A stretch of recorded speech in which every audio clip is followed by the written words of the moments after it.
नमस्कार, आप देख रहे हैं पेप्टिक टाइम मध्य प्रदेश समाचार। मैं हूं शिवेंद्र शुक्ला। भारतीय जनता पार्टी के नेताओं के गृह नक्षत्र इन दिनों खराब चल रहे हैं, या यूं कहें कि पार्टी के ही गृह नक्षत्र कुछ खराब चल रहे हैं। यही वजह है कि ऑपरेशन सिंदूर के बाद से लगातार कई नेताओं के ऊल जलूल बयान सामने आए। इसके बाद फिर 4 लेन पर धाकड़ कांड हो गया और फिर अब जबलपुर से एक हाई प्रोफाइल सेक्स रैकेट मामले में बीजेपी नेता का नाम सामने आया है।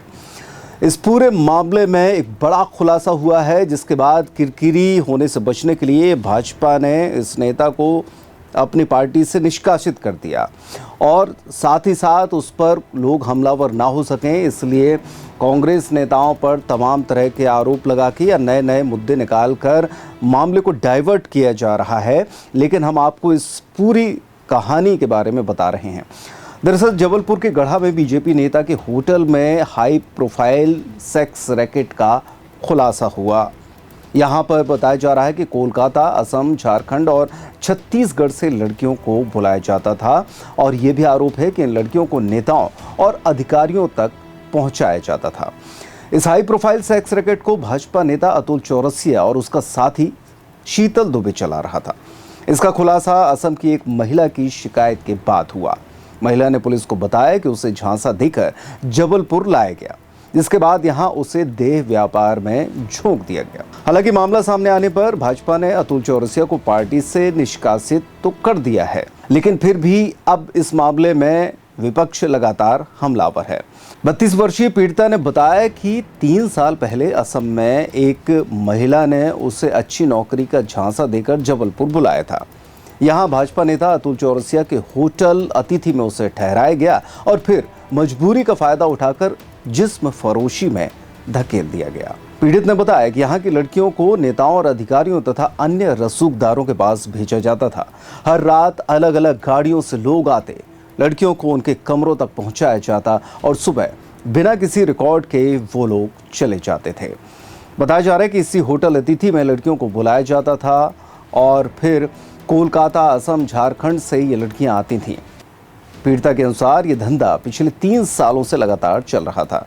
लड़कियां दूसरे राज्यों से मंगाई जाती थी। होटल का स्टाफ भी पूरी तरीके से इस रैकेट में शामिल था। ग्राहक की पसंद के अनुसार लड़की भेजी जाती थी और अधिकतर ग्राहक रसूखदार होते थे, जिनके नाम पूछने की इजाज़त किसी भी होटल स्टाफ को नहीं थी, लेकिन उनके तौर तरीकों और गाड़ियों से उनकी पहचान स्पष्ट हो जाती थी। अब हम आपको बता दें कि इस पूरे मामले में शीतल मुख्य दलाल था, जो कि खुद को किन्नर बताता था। इस रैकेट का दूसरा मुख्य आरोपी शीतल दुबे, जो कि डिंडौरी जिले का रहने वाला है और खुद को किन्नर बताया करता था, वो भाजपा नेता अतुल के संपर्क में था और लड़कियों की व्यवस्था, उनकी ट्रेनिंग, ग्राहकों से सौदे और रसूखदारों तक उन्हें पहुंचाने का जिम्मा उसके पास था। वो खुद ग्राहकों से डील करता था और उनका भरोसेमंद एजेंट था। पीड़िता ने बताया कि ग्राहक से एक बार के लिए 3,000 से 10,000 रुपए तक वसूले जाते थे, जबकि लड़की को मात्र 500 से 1,000 रुपए ही दिए जाते थे। इस पूरे सिस्टम में दलालों, होटल संचालक और अन्य कर्मचारियों की मोटी कमाई होती थी, जबकि लड़कियों को बंधुआ बनाकर रखा जाता था। पीड़िता ने यह भी बताया कि होटल में बिना लाइसेंस के शराब भी बेची जाती थी और परोसी जाती थी और उसके बाद फिर लड़कियां सप्लाई की जाती थीं। पीड़िता ने आरोप लगाया कि होटल में आए दिन ही पार्टियां चला करती थीं और असम की एक महिला को कमरे में बंद कर बेरहमी से पीटा भी गया। 18 मई को जब महिला ने रैकेट में काम करने से इनकार किया तो शीतल दुबे और उसके साथियों ने होटल के कमरे में बंद कर दिया और उसे बेरहमी से पीटा, जिसके बाद वो सीधे गढ़ा थाने पहुंची और पूरी कहानी पुलिस को बताई। महिला ने यह भी बताया कि वो बीते 6 महीने से अपनी शिकायत लेकर पुलिस थाने के चक्कर काट रही थी, लेकिन अतुल की राजनीतिक पकड़ के कारण उसकी सुनवाई नहीं हो रही थी। अब इसके बाद गढ़ा थाना पुलिस ने मामला दर्ज करते हुए भाजपा नेता अतुल चौरसिया को तो गिरफ्तार कर लिया है और कोर्ट में पेश कर पुलिस रिमांड पर लिया है। वहीं दूसरी तरफ आरोपी शीतल दुबे फिलहाल फरार बताया जा रहा है, जिसकी तलाश में नरसिंहपुर, डिंडौरी, मंडला और भोपाल में पुलिस टीमें रवाना की गई हैं।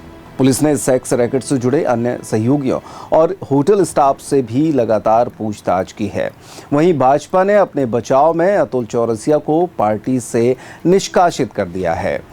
जैसे ही ये मामला तूल पकड़ा, तत्काल जो है वो उसे निष्कासित किया गया। गिरफ्तारी से पहले अतुल ने खुद को निर्दोष बताते हुए बयान भी जारी किया था कि महिला झूठ बोल रही है और उसे कोई उकसा रहा है, लेकिन पुलिस के पास मौजूद सबूत और पीड़िता के बयान ने उसकी पोल खोल दी और पूरी सच्चाई उजागर कर दी। तो इस तरीके से एक बड़ा बवाल, एक बड़ा सेक्स रैकेट पिछले 3 सालों से चल रहा था। राजनीतिक रसूख के चलते उस पर कोई हाथ नहीं डाल पा रहा था।